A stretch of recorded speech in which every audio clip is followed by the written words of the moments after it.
When I got this news, that was, of course, devastating. I was really counting on breastfeeding. I was really looking forward to it. I was like really looking forward to it, and you know, I wasn't able to do it.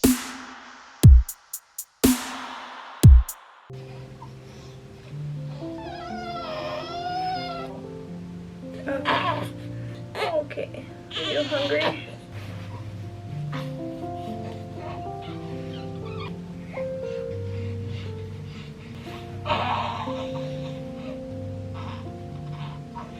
So today I want to share my breastfeeding journey with you because it has been nothing but challenging and unexpected. It is nothing like I thought it would be, of course. I am currently 6 weeks postpartum. My son Phoenix is 6 weeks today. He was born March 31st. I walked through this pregnancy reading all the books about breastfeeding, you know, the Latch League, Ina May Gaskin. I was preparing myself. I was gonna breastfeed. I was really excited about breastfeeding. I was totally on board, ready to go, wanting to know all the things to know, really looking forward to the convenience and practicality of breastfeeding, looking forward to that connection, that bonding. I was totally into it. I was totally ready for it. Phoenix is here sleeping with me on the bed, so if he wakes up, I will have to pause.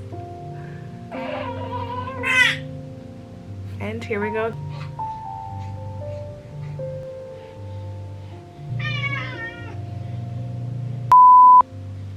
Okay, we're back. Baby is changed, fed, sleeping. This is my breastfeeding journey. Where did I leave off? Oh yes. So I was prepared to breastfeed. I was very excited about breastfeeding. I was all for it. I myself was not breastfeed as a child, and fine, I was formula fed from the beginning, and fine, that's, you know, a common thing in the United States and a lot of developed countries. But I am curious about how did that influence my experience as an adult and what I've read and stuff like that, attachment parenting and this whole bonding thing. And I just was really excited about breastfeeding because I thought it's best for the child.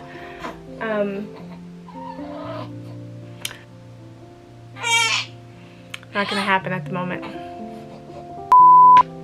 I was preparing myself to put on the wrap to put him in here because it is a miracle worker in terms of fussy or crying babies, but he fell back asleep, so let us continue again. So I was ready to breastfeed. I was curious to see what kind of start I could give my child breastfeeding. I read all the books. All the books said breast is best, right? Leading up to my due date, I was due April 19th, 2021. We were at our 36th week midwife appointment, and at this appointment we went through a lot of things. In particular, because I had gestational diabetes, there was a chance that Phoenix would be at risk for low blood sugar when he was born. There would be then maybe a need for pediatrics or a NICU, where he would maybe potentially be separated from me and would really need my colostrum and my milk to come in to help him recover and to stabilize the blood sugar, basically. So my midwife advised at this 36th week appointment to start collecting colostrum if I could. Up until this point, I didn't experience any leaking. I couldn't tell if my milk was in. My breasts were, you know, they were a little bit swollen, but as far as I knew, nothing was like primed and ready for production yet. But my midwife assured me that it was there, it was ready, it was, you know, I could easily extract it. And so she then showed me how to start collecting colostrum. In the appointment there, she wasn't able to pull any out. So she showed me how to hand express the colostrum. She wasn't able to get any, but she said, rest assured, it's there. Go home, take a hot shower, do a little massage, and try yourself. Which I did do. I went home, took a shower, massaged, nothing came out. The next night did the same thing, hot shower, massaged, hand expressed, nothing came out. My boobs were getting sore at this point, so I took a day off, and in that time I started having concerns that maybe my milk wasn't going to come in. Maybe I wasn't able to produce milk. She assured me that my colostrum would be coming in by now and I could collect it for Phoenix once he was born, but nothing was coming. And so I had some, you know, pretty big fears around the fact that like maybe I'm not able to produce this. Maybe my milk is not gonna come in, which sounds irrational, right? Every woman has breasts for this reason, and I was like, okay, this is an irrational fear. I know that. I wrote a blog about it, which I'll put the link in the description below. Wait for baby. Okay, going in the wrap. Okay, baby in wrap. So let's do this. So I had a big fear. My milk wasn't going to come in. My colostrum was not coming in. I wasn't able to collect anything initially for Phoenix. There was like maybe 3 or 4 days, 4 or 5 days where I was attempting to collect colostrum and nothing was coming out. Fast forward to the morning of Tuesday, March 31st, and my water broke and we went into labor, and by 7 p.m. that night I was pushing to get this boy out of me, which did not go as planned, and I did a labor and delivery vlog that you can see attached here, and we are going to go into more details about what. So my water breaks Tuesday, March 30th in the morning. By 2:30 a.m. the next morning, I am delivering this child via C-section. I do have a more specific birth story coming out because there's more detail to go into from that. So I deliver via C-section. We are in the hospital for a few days to recover, and you know, the moment he's born, they take him out, they clean him up, they bring him to me in the OR room, and they put him straight on my boob, and he latches and starts sucking right away, and it was the coolest thing. It was like everything I'd read about, everything I had prepared for, everything I was wanting came together in that moment. He latched, no problem. I was concerned because I had a C-section that maybe that would prevent that, you know, him being delivered vaginally, coming straight to my chest and having that initial latching experience. You know, I worried that the C-section would prevent him being able to do that, but he showed no issues, he showed no problems. He latched right away. It was awesome. He was able to stay on my chest for about 10-15 minutes while they were doing what they needed to do on the other side of the sheet, and then him and my partner Andrew went into our waiting room while they finished stitching me up, and then I was brought back into the waiting room once I was all done in the OR. Phoenix was again given to me and put straight on my boob. He had no problems again latching, and we got to spend the rest of the time until they prepared our hospital room. Okay. So he spent the rest of the time on me, and we were whisked to our new room. He stayed on me the whole time. Then, you know, what followed was a few days of my milk still not coming in, but he was latching and sucking every 3 hours. He didn't have low blood sugar when he was born, which was great. He didn't have to go to the NICU. He didn't have to be taken away from us. He got to stay with us from the moment he was born. But my milk hadn't come in, and the concern was he had some jaundice, and so they wanted to get some milk in him.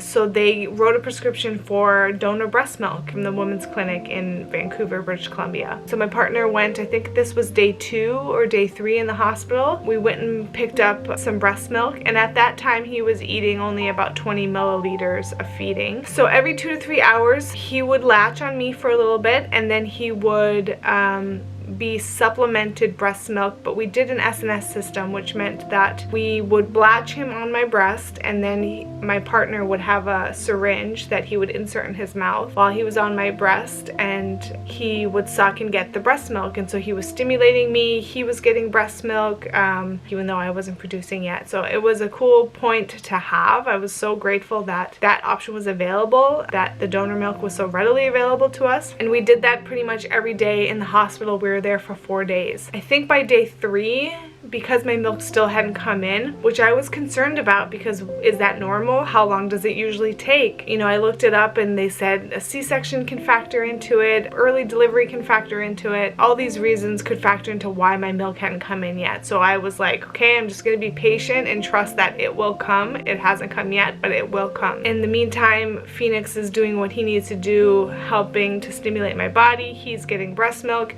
I also started pumping after every feeding in the hospital to also help stimulate, which again didn't produce anything. So then we left Saturday, April 3rd. We left the hospital and we had a little bit of donor milk left, and our plan was basically to go home, finish the donor milk, and then we didn't have any other donor milk at that time. We had a renewed prescription to get more donor breast milk from the clinic we had gotten from previously, but they were closed on the weekends, and it was a holiday weekend. I think it was Easter weekend, so we wouldn't be able to get breast milk again until the following Wednesday. So our plan was to go home, finish the breast milk that that we had from the first donation, and then we were going to get formula to supplement the few days that we wouldn't have the breast milk. My midwife also shared with me some Facebook groups about donor breast milk, women who share in the area. Okay, back again. Where were we? So we left the hospital, heading home. The day we left the hospital, I was convinced that my milk was coming in. I could feel it in my body. My physical body was feeling very sensitive and ripe and just very sensitive. Like everything was on the surface of my skin. It was all tingly. I just felt like my milk was coming in. And sure enough, that night my milk came in. So we went home with the idea that we weren't going to have breast milk until the following Wednesday. So we needed to supplement with formula because by the time we were discharged to leave, my milk hadn't come in yet, and so we couldn't count on my milk for him for food. So we got formula. I think it was Earth's Best organic formula for the next few days. But my milk did come in the night we got home from the hospital. So I was so excited. My mother-in-law was staying with us for that first week, and I remember she came the next day and I just like flashed her and was like, my milk came in, and like showed her my boobs. I tell ya, I didn't realize how uninhibited I would be with this whole process. Not only with my birth, with his labor and delivery being, you know, totally naked on all fours, trying to push this child out in front of like 6 people with no problem at all. I also spent the first week or so, well, probably the first 4 weeks, mostly topless around the house, and having my mother-in-law here for that first week, I just had no shame about it, and like windows open in the house, no shame. I'm like, I'm a breastfeeding mother here, okay? Everyone get over it. So that was a surprising aspect of myself I didn't realize would emerge, just really not having any shame or judgments around the fact that my boobs needed to be out because we're trying to stimulate this breast milk for this baby. So my breast milk came in, and we rented a breast pump machine because I didn't have one. And okay, so we're back. A little better lighting also. Okay, maybe not. Maybe we can't do this yet. Okay, so are we ready to do this? So we're home. Milk supply is not where it needs to be yet. We're supplementing with formula. We have been told about ways to get milk donations through various Facebook groups. We can't get our prescribed breast donor milk until Wednesday, a few days out. So we're home. It's the first week home. We're kind of putting off the donor milk that we were prescribed, that we got a prescription for, because I'm counting on my milk supply. It's coming in. My milk supply started. I just gotta like get him feeding on my breasts. I have to just keep pumping. We're gonna get the supply where it needs to be. That is kind of what where my direction was in that first week. I'm just rocking because Phoenix is wrapped here and he's sleeping, so but if I stay still for too long he kind of gets fussy, so I'm doing this randomly throughout the video. This is why I'm just trying to keep him calm and sleeping. So I'm like confident my milk supply is in and it's going to increase to where it needs to be so that I can feed my son. A week later, we've had maybe 2 midwife appointments, and at the second midwife appointment we're into the 3rd week home. My supply is still not where it needs to be. We're still supplementing with breast milk. With formula. And my midwife suggests some things that we can do to try to increase my supply. One thing is this herbal medicine. It's fenugreek and something else. I can't remember. It's like bristle whistle or something. I don't know.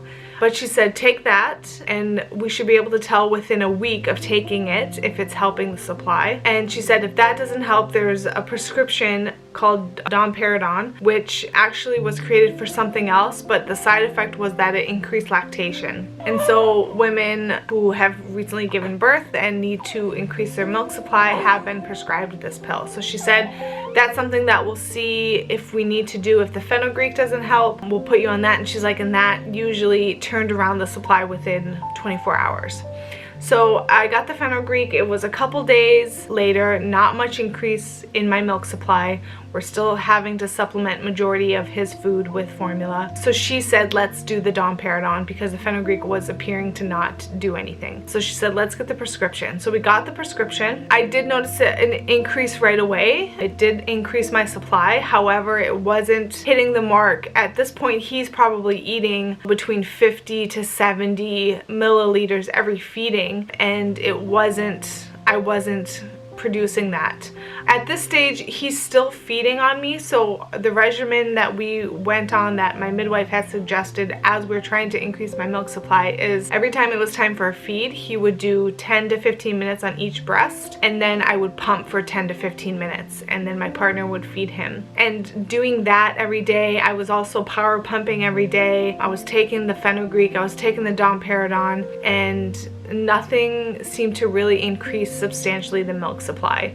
I think at most got 40 milliliters in a pump session. I've never been able to feed him to satisfaction. You know, he's always needed supplementation. And so within 24-48 hours of taking this domperidone, it was apparent that that also, although it had increased my supply, it wasn't substantial enough. I wasn't producing a lot, you know, like I see women producing, you know, 50 to 60, sometimes 80 or 100, you know, and then there's the overproducers, you know, they're producing all this milk in a feeding, during a feeding and after a feeding and just like random pumping sessions. I just wasn't producing that. Like mine was so minuscule compared. My next midwife appointment, I think we're like maybe 3-4 weeks in now, maybe week 3. She said, you know, we tried the fenugreek, we tried the domperidone.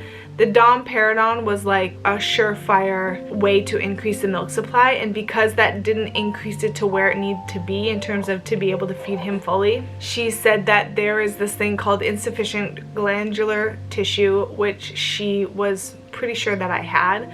I don't know if it's something that you can really like be diagnosed with, other than there are certain things that get checked off that indicate that this is probably what's going on. So my milk supply obviously was very low, and besides all the various ways in which we were trying to increase it, he was feeding on me, I was pumping extra every day, you know, my milk supply should have been substantial, but it wasn't. We did the fenugreek, we did the domperidone, nothing was changing. Signs or indicators of having insufficient glandular tissue are a low milk supply, tubular shaped breasts, one breast a little larger than the others, and then also signs of stretch marks without any substantial growth. The big two things for me that indicated to my midwife that I had insufficient glandular tissue was obviously my milk supply wasn't increasing at all, and then also the shape of my breasts are more tubular shaped. And so she said, you know, this is likely what is going on.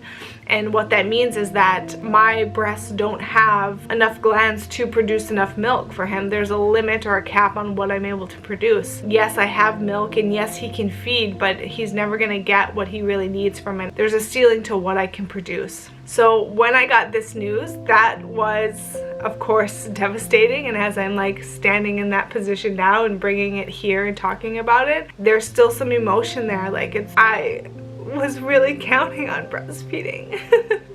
I was really looking forward to it. I was like really looking forward to it, and you know, I wasn't able to do it. By chance, you know, as small of a chance as it is, my body just doesn't produce the breast milk, which was crazy because I wrote a blog about how this was a fear of mine and how even I thought it was so irrational, and the chances of me not being able to produce enough milk was so low. But this is the situation. I have insufficient glandular tissue, and it's something that I guess I was born with. It's something that develops in adolescence, and it just is what it is, and it would be within all subsequent pregnancies. I will always need to supplement to feed my child, which was like really devastating, you know? So yeah, it was a hard blow. It was a hard thing to take, and you know, feeling like inadequate and feeling like a failure and feeling like, why is my body like this? Why can't I have this experience? You know, like really wanting that experience to like breastfeed the child, you know? And then not even just like the emotional bonding side of it, but like the practicality of it. If he's fussing and we're in bed, I can just roll over and whip it out and feed him, you know? Where now it's like I have to get up, I have to get the bottle ready, I have to heat it up and give it to him. It was hard. It was a really hard thing to process and to deal with, and I was really upset. And the options that were given to me were basically I stopped breastfeeding altogether and let my milk dry up and just do bottle feeding for him. I can still breastfeed, but I'll always have to supplement his food. He'll always need more from a bottle. Or I can do an SNS system, which is something that we did in the hospital, which I described earlier. And they had a whole like system set up where you actually wear like a necklace that holds a bottle that then has these wires or like tubes that come out of it and that you tape to your breast, to the nipple, so that when the baby latches, he's sucking the milk, but he's also sucking on your breast. So it's like he's stimulating your body, he's getting some of your milk, but he's also getting what he needs. But it's like replicating that whole breastfeeding experience. So when I heard about this, I was like, yes, this is what I want to do. He's stimulating me, we're having that breastfeeding experience, he's getting what he needs from the donor breast milk that we would eventually get. I was like, this sounds like a great scenario. It checks all the boxes. I want to do this. So we got the supplies that we needed, and I came home promptly that same day and set it all up to try to do it for the first feeding that he was ready for, and it was very impractical. It was such a setup, and I know that if I would have given it more time, it would have become more easy and more like flowing, but it was pretty clear to me initially as I set it all up on myself. I put him on the boob, I'm trying to get him situated to get the syringe in to make sure, and then when he's sucking to make sure he's actually pulling the milk, and had a feeding session like this, and I realized pretty quickly within there that this wasn't practical to me. You know, the phrase that kept coming up was keep it simple, and this was not simple. This was very like extra, like it was overcomplicated, and it was like almost like me attempting to hold on to something that I had to let go of. You know, like the reality is I don't have the milk, and he can still breastfeed, he can still latch onto my breast, and he can still feed off of me for a little bit, but we will always need to supplement. And so after doing all of that and setting it up and trying this whole scenario with the SNS, I decided for myself it just wasn't worth it. It was like I'm all about practicality. I'm all about keeping things simple, because I think simplicity is a key to life. I think that we overcomplicate things, and we can keep things simple and direct and to the point, and we don't have to, you know, have all this extra stuff going on. And so I was just like, okay, I don't want to do that. So the alternative for me, so that, you know, him and I got that experience of breastfeeding, but he still obviously got what he needed, was I decided that I would breastfeed each feeding. I would put him on the breast for 10 to 15 minutes each, and then we will supplement with the bottle. And that's what we've been doing for the past 3 weeks, and it's been good. Pretty quickly I realized I had to accept the reality of the situation, which is I can't breastfeed. I can breastfeed, but I can't fulfill his needs with breastfeeding alone. We need to supplement. He needs to have a bottle. It's interesting because I had judgments about bottle feeding. I thought breast is best because that's what I read, that's what people told me, that's kind of the culture around mommyhood. It's like breast is the best way to go, but I can't give him that, unfortunately. And so I'm grateful that bottles exist, and I'm grateful that formula exists, because there was a time where we didn't have breast milk available for him. We have since supplemented strictly donor breast milk, which I'm so grateful for. There's been more than a handful of women that have been so generous in donating their breast milk, and it's like, and it's free. Like, there's no exchange of money. It's just moms willing to give to other moms who aren't able to give fully to their children. It's just like so beautiful, the community that I've found with this milk sharing in British Columbia specifically. It's been really amazing, and there's a couple moms that I'm able to develop relationships with that can continually donate milk for him. I feel so grateful because, you know what, he doesn't get my breast milk, but he does get breast milk, and that's the next best thing. And that's what we've been doing. You know, he'll feed on me when he's willing. I don't force him to, because sometimes he's really hungry and he gets to that point where he's like, this is not cutting it, I need to eat now, and he will get real fussy on the breast. And so I don't force him, you know, like if he doesn't want to latch and he's not taking the boob, I don't force him, and that's okay. We just don't do it, we just go to the bottle. But there are some days where every feeding he's latching on for the full 10 to 15 minutes on each breast, and then he's feeding afterwards. So it's good. I'm also pumping every evening. I'm doing what's called a power pump, and basically just getting some milk out. I usually only get between 10 to 20 milliliters each pump. Some days is more, some days is less. It depends also on how much he's fed on me days prior. So I collect a few days worth of breast milk so that he then can have like a 30 to 50 milliliter bottle of my breast milk alone. So yeah, it's